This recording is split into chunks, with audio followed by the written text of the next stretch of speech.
When I moved into this motorhome, I thought the hard part was going to be the small space or the hookups or figuring out how to live without my backyard.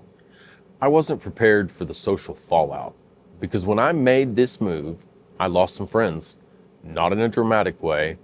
They just quietly stopped showing up.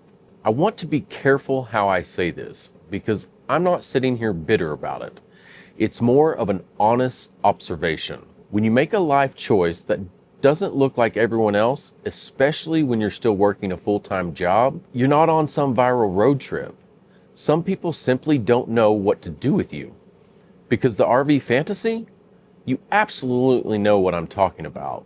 The sunset, the campfire, the open road, that's relatable. People can see themselves in that situation.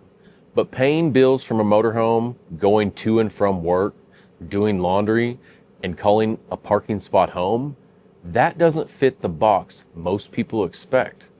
And when people don't know what box to put your life in, they usually just back away from it. Right after I made the move, people were interested. Like, oh wow, that's so cool. How do you do that? Tell me everything about it. And I did.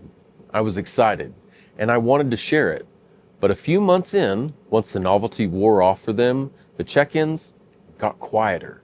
The invitations to things got fewer because now I'm the RV guy, and there's no easy place for that in most social circles. It's hard to host a large dinner party.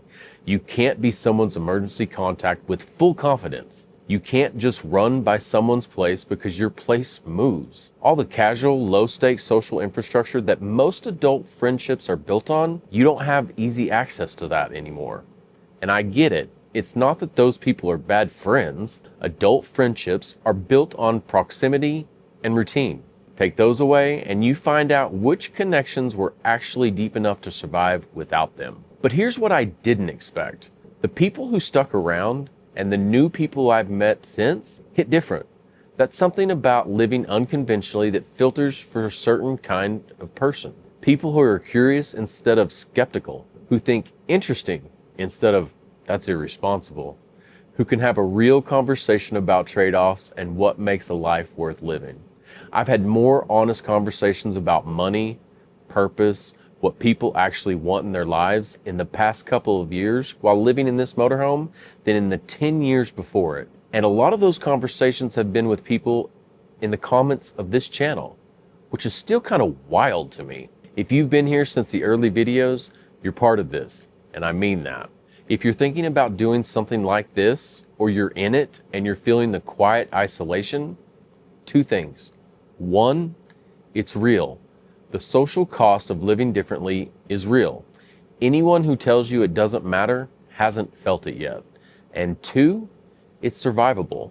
More than that, it's clarifying.